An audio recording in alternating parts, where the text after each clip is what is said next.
بسم اللہ الرحمن الرحیم، السلام علیکم، صبح بخیر۔ میں ہوں محمد عمر اسلم اور آپ دیکھ رہے ہیں پاکستان ٹیلی ویژن نیوز پر پروگرام جائزہ۔ ناظرین، ہمیں اپنے گرد و نواح میں مستحق اور سفید پوش لوگوں کا خصوصاً بہت خیال رکھنا چاہیے، جیسے ہماری گلیوں، محلوں اور سوسائٹیز میں جو افراد سیکیورٹی کے فرائض سر انجام دے رہے ہوتے ہیں، سیکیورٹی گارڈز، ان کو اگر ہم ایک وقت کا کھانا کھلا دیں یا اتنے پیسے دے دیں تو ان کی مدد بھی ہو جائے گی اور نیکی کا بھی کام ہے۔ پروگرام جائزہ میں آج جن خبروں پر ڈسکشن کی جائے گی وہ آپ سے شیئر کر لیتے ہیں۔ وزیر اعظم میاں محمد شہباز شریف نے کہا ہے کہ قومی اسمبلی کے الیکشن کو بروقت کروانے کے حوالے سے اپنی تمام تر آئینی اور قانونی ذمہ داری کو پورا کریں گے، جبکہ دوسری خبر جو آج پروگرام میں ڈسکس کی جائے گی وہ عمران خان کے ناقابل ضمانت وارنٹ گرفتاری اور اس کے بعد سیاسی صورتحال پر بات چیت کی جائے گی، جبکہ پروگرام میں آگے چل کر لاہور میں مغلیہ دور کی تعمیرات پر فن پاروں کی نمائش ہوئی، اس پر بھی بات کی جائے گی۔ ان ٹاپکس پر بات کرنے کے لیے اسٹوڈیو میں موجود مہمانوں سے آپ کا تعارف کروا دیں۔ سینئر صحافی تجزیہ کار سجاد انور صاحب ہمارے ساتھ موجود ہیں۔ سجاد صاحب بہت بہت شکریہ۔ تجزیہ کار احمد وڑائچ صاحب ہمارے ساتھ موجود ہیں۔ احمد، آپ کا بھی بہت بہت شکریہ۔ پرائم منسٹر میاں محمد شہباز شریف کی کل میٹنگ ہوئی سی پی این ای کے وفد سے، اور انہوں نے کہا کہ بروقت قومی اسمبلی کے الیکشن کروانے کے حوالے سے اپنی تمام تر ذمہ داریوں کو پورا کریں گے۔ عمر بالکل دیکھیں، کسی بھی ڈیموکریسی میں، فنکشنل ڈیموکریسی میں کوئی گیپ نہیں ہوتا عام طور پہ۔ جب آپ کانسٹیٹیوشنلی ایک اسمبلی اپنی مدت پوری کرتی ہے تو اس کے فوراً بعد جو کانسٹیٹیوشن کی سکیم ہے 90 ڈیز 60 ڈیز جو بھی، اس کے اندر آپ کو اگلا الیکشن کروانا ہوتا ہے۔ تو یہ جو یہاں پہ بہت ساری باتیں ابھی ہوا میں چل رہی ہیں، جیسے پنجاب اسمبلی اور کے پی اسمبلی وقت سے پہلے توڑ دی گئی اور اس کے بعد اس کے الیکشن میں تھوڑا جو ڈیلے ہوا اور لیٹیگیشن میں چلی گئیں چیزیں، اس سے یہ تاثر ابھارا جا رہا ہے کہ شاید قومی اسمبلی کی بھی کوئی قرارداد پاس کر کے تو اس کی ٹرم میں تھوڑا اضافہ کر دیا جائے گا۔ لیکن میں نے دیکھا ہے کہ پی ڈی ایم کی تمام پولیٹیکل پارٹیاں جو بھی ہیں، جتنے بھی سٹیک ہولڈرز ہیں، انہوں نے اس طرح کے کسی بھی معاملے کی نفی کی ہے اب تک۔ اور وزیر اعظم صاحب نے بھی اس کو کلیئر کیا ہے کہ جیسے ہی یہ قومی اسمبلی اپنی مدت پوری کرے گی، اس کے بعد اس کا آئینی طریقے سے جو الیکشن ہے وہ اس میں جایا جائے گا اور اس کے انتظامات پورے کیے جائیں گے۔ بیسیکلی وہ جو کل سی پی این ای کا وفد ملا، انہوں نے بہت ساری جو باتیں اس وقت ایئر میں کچھ افواہیں ہیں، کچھ چیزیں ہیں، ان کو وہ سوالات اٹھائے، اور وزیر اعظم صاحب نے بڑا اچھے طریقے سے ہر سوال کا جواب دیا۔ تو میں سمجھتا ہوں کہ اس میں تو کوئی شک نہیں ہونا چاہیے، جب آپ کے ملک میں کانسٹیٹیوشن انٹیکٹ ہے، قومی اسمبلی اور سپریم کورٹ اور باقی ادارے، تو پھر کوئی گیپ نہیں آئے گا کسی قسم کا، اور نہ ہی کوئی نظر آتا ہے کہ کوئی ایسی ایڈونچر ہوگی جس سے قومی اسمبلی یا ہمارے جمہوری ڈھانچے کو کوئی نقصان پہنچ سکے۔ انہوں نے کل ایک اور بڑی امپورٹنٹ بات بھی کی، انہوں نے کہا کہ جب حکومت میں آئے تو یہی ایسا پھیلایا جا رہا تھا، یہ بات ہو رہی تھی کہ شہباز صاحب جو ہیں وہ حکومت نہیں چلا سکیں گے کیونکہ یہ اتحادی حکومت ہے، لیکن بڑی بہترین انداز میں حکومت چلا رہے ہیں۔ ہاں بالکل، بہت ساری چیزیں جو ہوتی ہیں نا وہ سیاست میں نیچے دب جاتی ہیں، بہت ساری خوبصورتیاں۔ اگر آپ دیکھیں کہ یہ جو پولیٹیکل پارٹیاں اس وقت پی ڈی ایم میں ہیں، ایک وقت میں یہ متحارب پارٹیاں تھیں، ان کے مختلف ایجنڈاز تھے۔ پیپلز پارٹی کو کہا جاتا تھا مڈل آف دی لیفٹ، اور اپنے نظریات مسلم لیگ نون کو کہا جاتا تھا مڈل آف دی رائٹ۔ پھر مولانا فضل الرحمان جو کہ ٹوٹلی ایک ریلیجس پولیٹیکل پارٹی ہے، تو ان پارٹیوں کا، اور پھر اے این پی کا ساتھ ہونا، پھر بی این پی کا ساتھ ہونا، پھر بلوچستان کے دوسرے نیشنلسٹ جو ہیں، تو میں سمجھتا ہوں کہ یہ ایک گلدستہ ہے۔ اسی طرح کا ایک الائنس انڈیا میں ہوا تھا جس کو وہ نیشنل پروگریسو الائنس کہتے تھے، جب بی جے پی کی گورنمنٹ کے خلاف وہ ایک الائنس بنا تھا جب منموہن جب پرائم منسٹر بنا، تو اس میں بھی کمیونسٹ بھی ساتھ تھے کانگریس کے، اور کانگریس جو ہے مڈل آف دی لیفٹ کہا جاتا ہے اس کو، لیکن وہ الٹرا لیفٹ تھا جو وہاں کے کمیونسٹ تھے۔ تو یہ ایک بہت ہی زبردست سیٹ اپ ہے جو اس وقت چل رہا ہے، اور ہر بات پہ اتفاق رائے ہے، کوئی درمیان میں ایسی چیزیں نہیں ہیں کہ وہ ان کے نظریات آڑے آتے ہوں مختلف پولیٹیکل پارٹیوں کے، وہ اتفاق رائے پہ پہنچ جاتے ہیں۔ اگرچہ کچھ کئی جگہ پہ لوگوں کے تحفظات ہوتے ہیں، جیسے باپ پارٹی کے کچھ تحفظات تھے، جیسے ابھی مردم شماری پہ ایم کیو ایم گیا، اس کے بعد پیپلز پارٹی کے تحفظات تھے، لیکن وہ ٹیبل پہ سارا کچھ ڈسکس کر کے اس کو سارٹ آؤٹ کر رہے ہیں. بالکل ٹیبل پہ ڈسکشن بھی ہو جاتی ہے اور ریزالو بھی ہو جاتے ہیں. بہت سے چیلنجز ہیں لیکن اس کے باوجود پرائم منسٹر جو ہیں وہ بڑے اچھے طریقے سے جو ہے ملک کو چلا رہے ہیں. بسم اللہ الرحمن الرحیم. اس میں کوئی شک نہیں ہے، یہ تاریخ میں پہلی مرتبہ ایسی اتحادی حکومت بنی ہے جو بڑے اچھے انداز میں آگے چل رہی ہے، بڑی کامیابی کے ساتھ.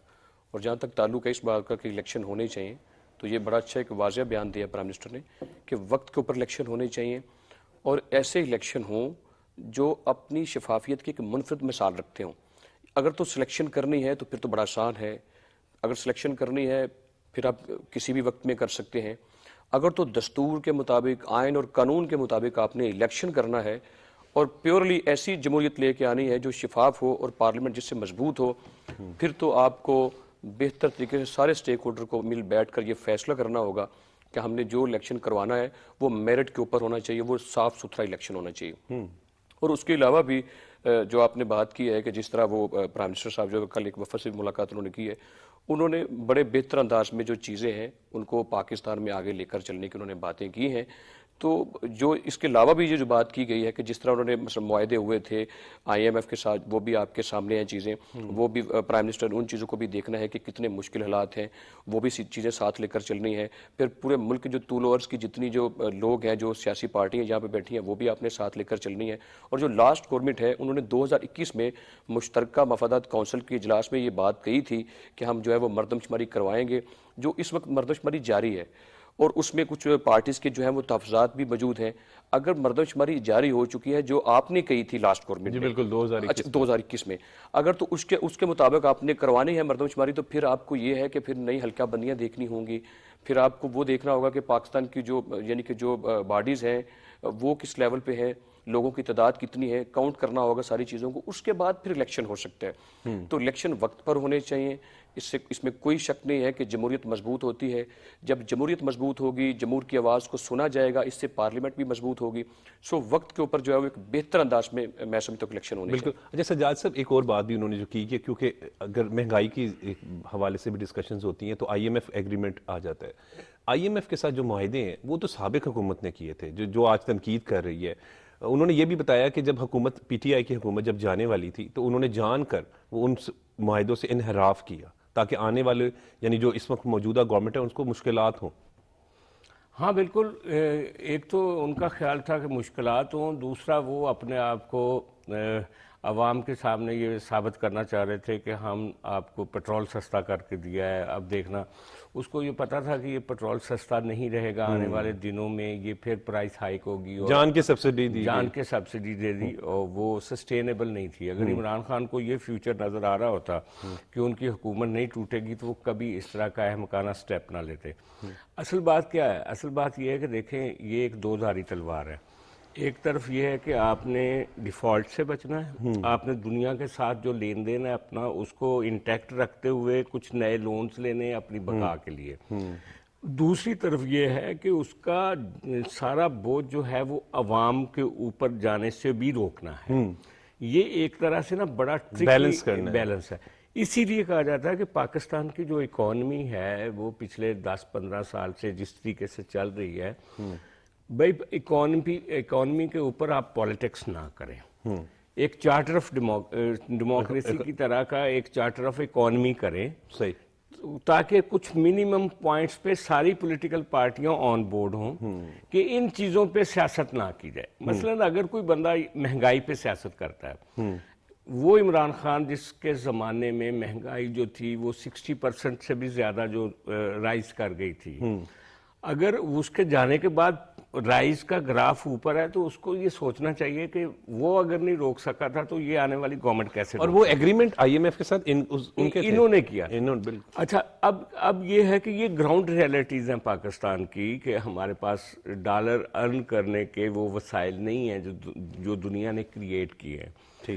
ہمیں ریفارمز کی ضرورت ہے، اور ریفارمز جو ہوتی ہیں وہ کوئی ایک پولیٹیکل پارٹی نہیں کر سکتی، وہ پوری ریاست کو ریفارمز کرنی ہوتی ہیں. اس میں اتفاق رائے کی ضرورت ہوتی ہے. ہم نے کیسے کنورٹ کرنا ہے؟ دیکھیں یہ ایک بہت بڑی ٹرانزیشن ہے اس وقت پاکستان کے اندر کہ ہم ایک طرف پہلے اپنے جغرافیہ کی وجہ سے، اپنی فارن پالیسی کی وجہ سے، اپنی اسٹریٹجک پوزیشن کی وجہ سے ایک اپنی اکانومی رن کر رہے تھے.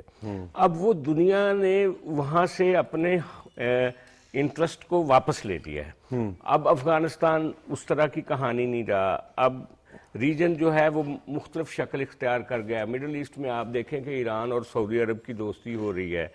دنیا بدل رہی ہے، دنیا کے ترجیحات بدل رہی ہیں. اب پاکستان کو صرف اپنی انڈسٹری کے ذریعے، اپنے ہیومن ریسورس کے ذریعے، اپنے اسکلڈ ورکرز کے ذریعے پیسے کمانے پڑیں گے، ٹورزم کے ذریعے کمانے پڑیں گے. یہ جو ہم اکانومی کا شفٹ لے کر آئیں گے اس کے نتیجے میں یقیناً ایک پراسپیرٹی آئے گی. غیر پیداواری جو ہماری اکانومی تھی اس کو پیداواری اکانومی میں تبدیل کرنا ہے. صحیح. لیکن اس کے لیے ایک پولیٹیکل پارٹی یا ایک گورنمنٹ رسپانسبل کبھی بھی نہیں ہو سکتی. پوری قوم کو کرنا ہے. اس کے اندر تھنک ٹینکس کا کام ہوتا ہے، اس کے اندر گورنمنٹ کا کام ہوتا ہے، اس کے اندر جو آپ کے بزنس سٹیک ہولڈر ہیں ان کا کام ہے، انڈسٹریلسٹ کا کام ہے. پھر اس کے ساتھ ساتھ آپ کے صوبوں کی جو اکانومی ہے، چاروں صوبوں کی ایک ڈائیورسڈ اکانومی ہے، ان کے ساتھ ایک اتفاق رائے آپ کو کرنا ہے کانسٹیٹیوشن کے تحت. جس طریقے سے 18ویں ترمیم نے چیزوں کو تبدیل کیا، تو یہ ایک بہت بڑا چیلنج اور بہت بڑا ایک آپ نے پل عبور کرنا ہے. ٹھیک. اس کو آپ یہ نفرت کی سیاست کے ذریعے یا ہیٹڈ پالیٹکس کے ذریعے یا تفریق کے ذریعے یا لوگوں کو تقسیم کر کے یا سوسائٹی کو تقسیم کر کے آپ وہ یہ پل عبور نہیں کر سکتے. ٹھیک. میں کہتا ہوں آج کوئی بھی گورنمنٹ آ جائے، کل کو الیکشن ہوگا، کوئی بھی جیت جائے، کسی کے لیے بھی سروائیو کرنا پاسبل نہیں ہوگا. اگر یہ گورنمنٹ اس میس میں ہے تو آنے والی گورنمنٹ اس سے بھی بڑے میس میں ہوگی، اور اس کا نقصان تو بالکل اور آنے والے 3 مہینے میں وہ گورنمنٹ ان پاپولر ہو جائے گی. بالکل سجاد صاحب بات ٹھیک کرے کہ ہمیں ملک کے لیے سوچنا چاہیے. اس طرح نہیں کرنا چاہیے کہ اگر گورنمنٹ جانے والی ہے تو جان کے جو ہے وہ ایسے اقدامات کر دیے جائیں جس کے نقصانات ہوں ملک کو. جیسے میرے محسن ابھی بات کر رہے تھے، دیکھیں یہ جتنے مسائل ہیں اس وقت پاکستان کو، اور چاروں طرف سے اندرونی بھی ہیں کچھ بیرونی بھی ہیں، یہ مسائل کسی اکیلے شخص کے ہاتھ کی بس کی بات نہیں ہے. یہ ایسے مسائل ہیں جو صرف ڈسکشن سے حل ہوں گے. یہ وہ مسائل ہیں جو ٹیبل ٹاک سے حل ہوں گے. اور میں نے پہلے بھی ایک بات یہ کہی تھی کہ پاکستان میں جو فائنانشیل پرابلمز ہیں وہ ہیں، اس میں کوئی شک نہیں ہے. لیکن سب سے زیادہ جو پوزیشن خراب ہے وہ سیاسی عدم استحکام ہے. یہ سیاست کی وجہ سے ساری چیزیں خراب ہو رہی ہیں. اگر تو آپ نے جس طرح میں یہ کہتا ہوں کہ یہ وقت آپ تھوڑی دیر کے لیے آپ وقت ریاست کو دے دیں. آپ یہ دیکھیں کہ ہم نے ریاست کا سوچنا ہے، سیاست کا بعد میں سوچ لیں گے، اور دستور کے مطابق چلانا ہے ساری چیزوں کو. جب آپ دستور کو، آئین اور قانون کو فالو کریں گے، آپ ریاست کے تابع خود کو کر لیں گے، تو پھر اس میں کوئی شبہ نہیں ہے کہ مسائل چند دنوں میں ختم ہو سکتے ہیں. لیکن اگر کوئی شخص اپنی ذاتی انا کی وجہ سے یا اپنی ذات کو خوش کرنے کے لیے یا پاکستان کو عدم استحکام کا شکار کرنے کے لیے اگر کچھ کرنا چاہتا تو اس سے مسائل قطعاً حل نہیں ہو سکتے. پرائم منسٹر نے کل بھی یہ بات کہی تھی کہ ہم نے تمام پارٹیز کو دعوت دی تھی کہ آئیں مل بیٹھ کر بات کرتے ہیں. اگر ایک دوسرے کے چہرے پسند نہیں ہیں تو کوئی بات نہیں، قوم کے لیے اکٹھے ہو جائیں، بالکل اس ملک کے لیے اکٹھے ہو جائیں، اس ریاست کے لیے اکٹھے ہو جائیں. یہ کوئی 10-20 لاکھ کا ملک تو نہیں ہے، یہ 22-23 کروڑ کا یہ ملک ہے. اس لیے یہ کروڑوں عوام جو ہیں اب وہ اپنے سٹیک ہولڈر کی طرف دیکھ رہی ہیں، اب وہ اپنے سیاستدانوں کی طرف دیکھ رہی ہیں. بہتر تو یہ ہے کہ تھوڑی دیر پہلے یہ اکٹھے ہو جاتے، کچھ سالوں کے، یعنی کہ یہ سارا جو گند ہے اس کو ختم کرتے. لیکن آج بھی وقت ہے، آپ آج بھی لیٹ نہیں ہیں. اس لیے آج بھی اگر آپ اکٹھے ہو کر بیٹھ جاتے ہیں اور پاکستان کو سوچتے ہیں، اس ملک کا سوچتے ہیں، تو چند دنوں کی بات ہے یہ ساری چیزیں ختم ہو جائیں گی. وقت آنے دیں، تھوڑا سا ٹائم اور انتظار کر لیں، 2-4-6 مہینوں کی بات ہے، آپ الیکشن کی طرف چلے جائیں. لیکن اس ملک کا اگر الیکشن ہی حل ہے تو جب تک صاف شفاف الیکشن نہیں ہوتے، متضاد الیکشن اس ملک کا حل نہیں ہے. یہ نہیں ہو سکتا کہ آپ اربوں روپے الیکشن میں جھونک دیں اور کل کو آپ اٹھیں اور آپ آرام سے بیٹھ کے ایک پریس کانفرنس میں ساری چیزیں ہوا میں اڑا دیں.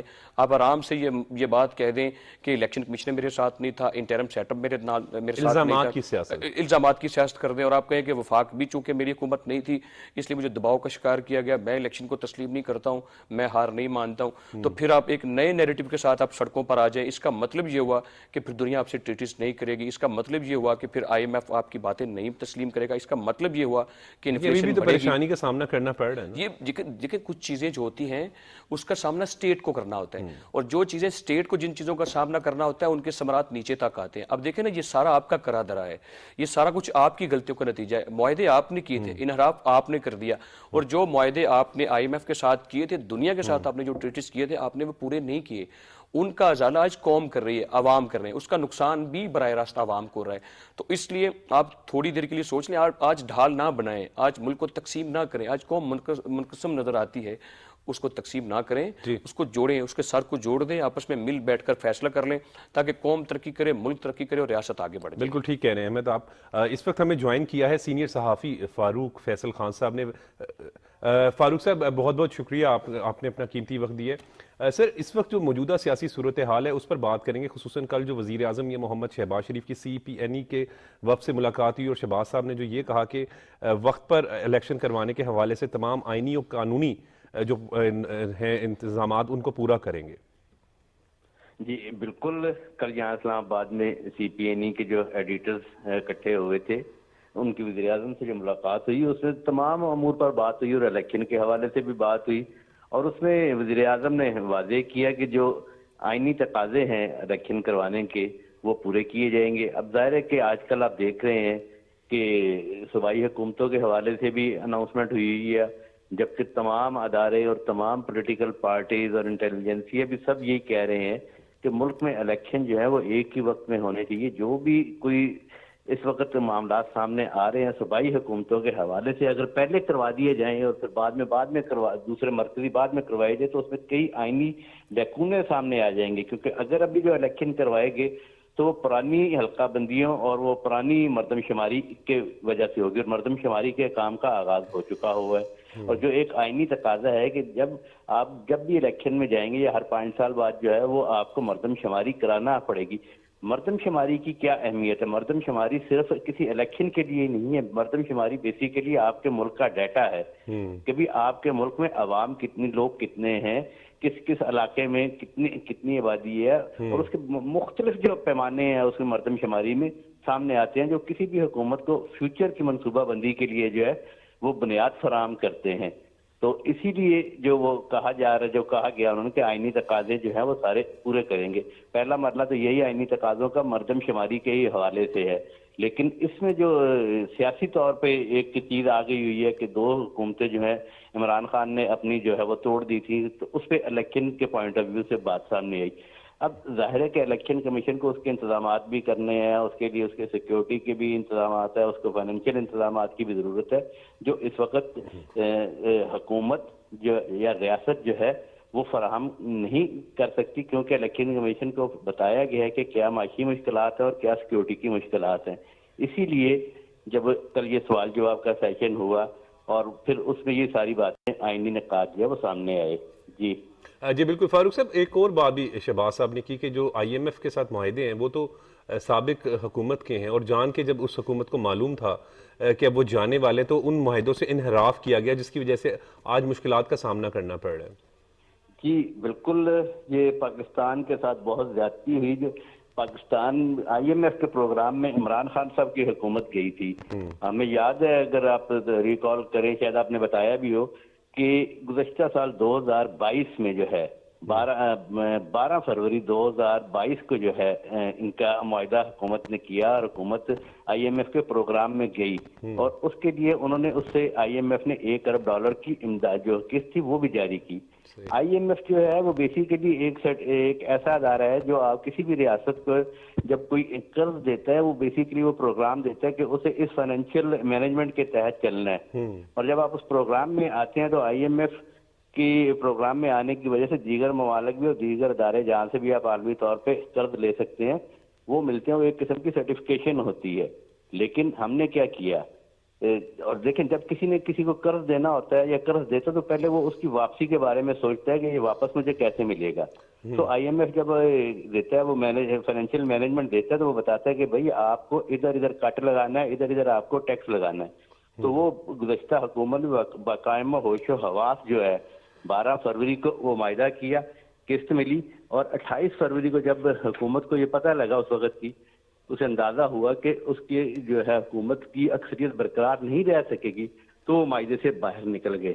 تو وہ یہ معاہدہ کوئی میرا اور آپ کے درمیان نہیں تھا, وہ اسٹیٹ کے دو کاروباری اداروں کے درمیان نہیں تھا, ایک اسٹیٹ کا تھا. اسٹیٹ کا جس معاہدے کی ضامن جو ہے وہ اسٹیٹ ہوتی ہے, اور وہ اسٹیٹ جو ہے مطلب حکومت نہیں, وہ اسٹیٹ جو ہے وہ اپنے معاہدوں سے اپنے وعدوں سے مکر کی, جس کی وجہ سے آج جو مشکلات سامنے آ رہی ہیں, اور وہ آئی ایم ایف جو اتنی شرائط کڑی سے کڑی کرتا جا رہا اور سبق سکھا رہا ہے, بیسیکلی یہ اسی جو ہے بدعہدی کا نتیجہ ہے جو ریاست پاکستان یا حکومت نے جو اس وقت کی جو ہے ریاست کی ماں پر وعدہ خلافی کی ایک عالمی مالیاتی ادارے کے ساتھ. جی بالکل. اچھا فیصل صاحب, یہاں پر ایک اور بات بھی ہے کہ چیئرمین تحریک انصاف عمران خان کے ناقابل وارنٹ گرفتاری جاری ہوتے ہیں. ایک طرف تو کچھ چند روز قبل وہ جیل بھرو تحریک کا کہتے ہیں کہ ہم جیل بھر دیں گے, اور دوسری جانب جب ان کے اپنے وارنٹ گرفتاری جاری ہوتے ہیں تو اس کو روکنے کے لیے مزاحمت کرتے ہیں. ڈی آئی جی زخمی ہو گئے, کئی پولیس اہلکار زخمی ہو گئے, ڈھال بنا لیتے ہیں جو تحریک انصاف کے کارکنان ہیں. اس پر کیا کہیں گے؟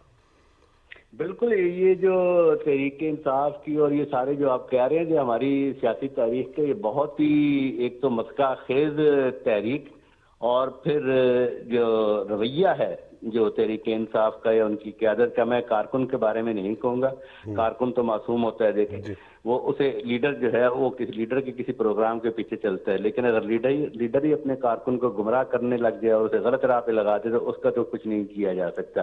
ایک طرف جب یہی خود ہی اناؤنس کرتے ہیں احتجاج کا, خود ہی اناؤنس کرتے ہیں استعفوں کا, اور پھر ان چیزوں سے واپس ہو جاتے ہیں. یہ آپ دیکھیں یہ پورا ایک ٹریک ریکارڈ ہے. انہوں نے جو بات کی, جو وعدے کیے, جو کہا کہ میں ایسا کروں گا, وہ اس سے یو ٹرن لے گئے. حکومتوں سے ہمیشہ وہ پارلیمنٹ سے جو ہے واک آؤٹ کر گئے اور اس کا استعفیٰ دے دیا, اور پھر انہوں نے کہا جی مجھے واپس آنا ہے. چاہے 2013 کی اسمبلی بھی اگر یاد ہو, اس میں سے بھی اپنا یہ نکل گئے تھے اپنے مطالبات کے لیے, لیکن استعفیٰ دینے کے باوجود پھر آگے. ابھی بھی یہی ہوا کہ استعفے دے دیے, لیکن بعد میں خیال آیا ہو یہ تو ہم سے غلط ہو گیا, پھر یہ کورٹ میں چلے گئے کہ جی ہمیں واپس جو ہے اسمبلی میں لیا جائے. تو یہ تو اور ایسی ہے سیاسی معاملات میں ہم. جی بالکل, بہت شکریہ, بہت شکریہ فاروق فیصل صاحب, آپ اپنی بہت ہی زبردست تجزیہ کر رہے تھے. سجاد صاحب, بالکل ایک طرف تو عمران خان نے کچھ عرصہ قبل ہی کہا کہ جیل بھرو تحریک, کارکنان کو کہا کہ ہم جیل بھر دیں گے. جب اپنے وارنٹ گرفتاری جاری ہوتے ہیں تو مزاحمت کی جاتی ہے.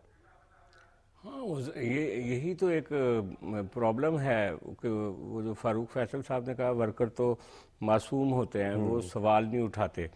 لیکن کل جو آپ نے دیکھا ہوگا وہ ڈاکٹر صاحبہ کی جو آئی ہے آڈیو لیک آئی ہے, اس میں وہ کہہ رہی ہے کہ جناب یہ کتنا خوفناک معاملہ ہو سکتا ہے, جانے جا سکتی ہیں, خان صاحب کو کہیں کہ ہار مان لیں.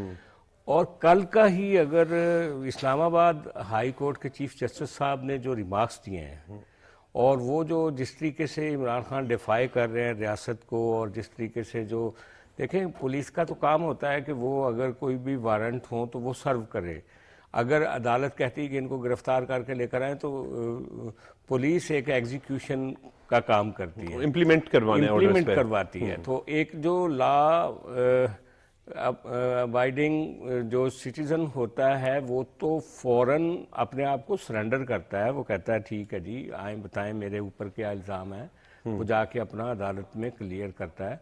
اور اگر عدالت میں جب آپ سرنڈر کرتے ہیں تو پھر آپ ایک ریکویسٹ کر سکتے ہیں بیل کے لیے بھی. اور ان کو کتنی دفعہ حفاظتی بیل ملی ہے جو کہ عام طور پہ روٹین میں نہیں ملتی, اور پچھلی دفعہ بھی اسلام آباد ہائی کورٹ نے کہا تھا کہ ہم اپنی جو معمول کی پریکٹسز ہیں عدالتی اس سے ہٹ کے کوئی فیصلہ نہیں کریں گے. جو ریلیف ہم عام آدمی کو نہیں دے سکتے وہ ہم عمران خان کو نہیں دیں گے. اور کل کا بھی جو ان کے ریمارکس ہیں وہ آئینہ ہے بیسیکلی نا. ایک اگر ان دونوں کو ڈاکٹر صاحبہ کی جو ٹیپ ہے جو پریزیڈنٹ کے ساتھ اس کو سامنے رکھا جائے اور چیف جسٹس صاحب کے جو ریمارکس سامنے رکھا جائے, تو اس میں اگر آپ تصویر کو دیکھیں تو آپ کو صاف نظر آئے گا کہ جو عمران خان ہے وہ ریاست کے خلاف اپنی سیاست کر رہے ہیں اس وقت. اور ان کو ریکنسائل کرنا چاہیے, ان کو ری تھنک کرنا چاہیے کہ وہ اگر ان کے ساتھ انفارچونیٹلی یا فارچونیٹلی کچھ ایک فالوورز کی بڑی تعداد ان کے ساتھ آ گئی ہے، یا کوئی مقبولیت کی لہر جس کو وہ کہتے ہیں. ہم تو سمجھتے ہیں کہ وہ جھوٹ کے اوپر مبنی ہے، کہ ایک طرف آپ نے ان معاہدوں کو وائلیٹ کیا جو آئی ایم ایف کے ساتھ کیے، اور اب سارا الزام آپ موجودہ گورنمنٹ پہ دے رہے ہیں مہنگائی کا، اور اس کے نتیجے میں اگر کوئی سمپتھی آپ کو مل رہی ہے تو اس کو بھی آپ مس یوز کر رہے ہیں. یعنی آپ نے جھوٹ کے بنیاد پہ ایک اپنے حق میں لوگوں ایک رائے عامہ بنائی ہے، اور اب اس رائے عامہ کو آپ ایک انا اور تکبر اور اپنی ذاتی سیاست کے لیے آپ استعمال کر رہے ہیں اور مس یوز کر رہے ہیں. تو یہ دونوں چیزیں جو ہیں نا الٹیمیٹلی وقت آتا ہے جب چیزیں طے کی جاتی ہیں، اور تاریخ طے کرے گی کہ یہ ہم ایک بدترین زمانے سے گزر رہے ہیں اس وقت. اچھا، تاریخ طے کرے گی بدترین زمانے سے ہم گزرے. سجاد صاحب کی بات یہاں پر تو ٹھیک ہے کہ عمران خان کا جو ایک بیانیہ ہے جو وہ بناتے ہیں ہمیشہ وہ جھوٹ یا کوئی نہ کوئی غلط بات پر ہوتا ہے. یہ خود بناتے ہیں، خود ہی توڑ دیتے ہیں اس کو، کسی اور کو ضرورت نہیں ہے. خان صاحب کو کسی سے کوئی خطرہ بھی نہیں ہے، انہیں کسی سے کوئی تکلیف بھی نہیں ہے. میں سمجھتا ہوں کہ خان صاحب کو صرف اپنی ذات سے خطرہ ہے. اگر انہیں کوئی مسائل آ رہے ہیں ان کے کسی سیاسی طور پر یا انہیں کسی بھی طور پر کسی چیز کا سامنا کرنا پڑے تو وہ ان کی اپنی ذات ہے. میں اس بات سے تو میں متفق نہیں ہوں کہ ان کے ساتھ کوئی مقبولیت کے کوئی ایسے اعداد و شمار نظر آ رہے ہیں. آپ کے سامنے ہے جو باتیں کل بھی ہوئی ہیں، جس طرح وہ کہہ رہے ہیں کہ جو ٹکٹ ہولڈر ہیں ان کو بلا لیں، وہ اپنے ساتھ لوگ لے کر آئیں. ورنہ میں ٹکٹ نہیں دوں گا، یہ میسج جو کنوے کر رہی تھیں. اگر تو وہ مقبولیت کے اعلیٰ درجے پر فائز ہوتے، جبکہ اب تو وہ بے فائز ہو چکے ہیں، اگر وہ ہوتے تو پھر لوگ ان کے ساتھ ضرور نکلتے. لاہور شہر جو ہے وہ کل خاموش، 2 دن اگر ایسا رہا ہے یہاں پر، تو وہ لوگ خاموش، یعنی کہ خاموش رہے ہیں، اپنے گھروں میں بیٹھے رہے ہیں. پورے ملک سے لوگوں کو یہاں پر لے کر آیا جا رہا ہے، پھر بھی اس کے باوجود لوگ باہر نہیں نکل رہے. کیونکہ کسی کا ماں باپ نہیں چاہتا کہ ان کا بیٹا ضلع شاہ بن جائے. ضلع شاہ ایک فرد واحد کا نام تو نہیں ہے، یہ تو ایک کردار ہے کہ صدف کہیں راستے میں آ جاتی ہے، کہیں سمیر آ جاتا ہے، کہیں گجرانوالہ میں کوئی واقعہ ہو جاتا ہے، کہیں ضلع شاہ کا ہو جاتا ہے. اس طرح لوگ تھوڑے سے خوفزدہ ہیں. اور خان صاحب جو ہیں ان کے جلسوں میں ایک بات پہلے تھی کچھ عرصہ پہلے کہ لوگ آتے تھے، لوگوں کا اعتماد تھا، فیملیز آتی تھی، لیکن اب لوگ نہیں آتے ہیں کیونکہ اب انہوں نے خود ہی ایک خوف سا جو بنا دیا ہوا ہے. تو یہ وہ بات کر رہے ہیں کہ وہ جنگل کا قانون ہے، یہاں پر جنگل کا قانون انہوں نے بنایا ہوا ہے. اور اب رہی بات جو قانونی تقاضے ہیں، دیکھیں دستور ہے، ایک آئین ہے، قانون ہے، اس کے سامنے آپ کو سرنڈر کرنا چاہیے. ایک طرف آپ یہ بات جب کرتے ہیں کہ بھائی آئین اور قانون سب کے لیے برابر ہونا چاہیے، یہاں پر اشرافیہ کے لیے کوئی اور قانون ہے، عام طبقے کے لیے کوئی اور قانون ہے، تو اس میں یہ نظر آتا ہے کہ خان صاحب اپنی بات کرتے ہیں کہ میرے نزدیک کوئی قانون نہیں ہے، میں کسی قانون کو نہیں مانتا ہوں، میں کسی آئین کو نہیں مانتا ہوں، میں کسی فورم پر جانے کو تیار نہیں ہوں. تو انہوں نے سرنڈر نہیں کیا ہے. اور جو ناقابل جو ضمانت وارنٹ ہیں بطور ایک لا کے اسٹوڈنٹ کے، وہ کوئی پھانسی گھاٹ نہیں ہے، وہ کوئی ٹرائل سیشن نہیں ہے، وہ کوئی جزا اور سزا کا پیرامیٹر نہیں ہے. جو ایک جو وارنٹ آیا ہے وہ جسٹ ایک نوٹس ہے، ایک کال کی گئی ہے، ایک سندیش آیا، عدالت پکار رہی ہے. عدالت کہتی ہے آپ میرے پاس آئیں، آپ خود کو سچا ثابت کر دیں، آپ کہہ دیں آپ کے اوپر جو الزامات لگے ہیں توشہ خانہ کے ہیں یا کسی اور کیس کے ہیں، تو آپ آ کے ثابت کر دیں میرے سامنے کہ یہ بالکل غلط لگے ہیں. تو وہ صرف ایک پیغام آیا ان کی طرف سے، صرف پیش ہونے کا کہ آپ سامنے آ جائیں. دیکھیں خلیفہ وقت بھی جو ہوتے تھے وہ بھی قاضیوں کے سامنے پیش ہوتے تھے. اگر خان صاحب ریاست مدینہ کے دعوے دار ہیں یا مغرب کی ڈیموکریسی کی بات کرتے ہیں یا قانون اور آئین کے سامنے خود کو سرنڈر کرنا چاہتے ہیں، اسٹیٹ کو مضبوط کرنا چاہتے ہیں، پارلیمنٹ کی بات کرتے ہیں، یا وہ خود کو یعنی کہ سب کے برابر سمجھتے ہیں، وہ بالاتر نہیں سمجھتے ہیں، تو پھر عمر صاحب پھر ان کو چاہیے اعلیٰ مثال قائم کر دیں، آج ہی نکلیں باہر. کہیں اس میں کون سی بات ہے کہ میرا اپنا ملک ہے، میری اپنی اسٹیٹ ہے، میری اپنی عدالتیں، جس کو میں پکار کر کہہ رہا ہوں کہ سپریم کورٹ میری بات سن لے، عدلیہ میری بات سن لے، تو میں ان کے سامنے چلا جاتا ہوں، جا کے وہاں پر پیش ہو جائیں. وہ ایک نوٹس ہے، وہاں جاتے عدالت میں پیش ہوتے ہی اسی وقت ان کی حیثیت ختم ہو جاتی ہے. یہ کوئی ایسا کوئی مشکل کام نہیں ہے جو ان کے اوپر آ جائے.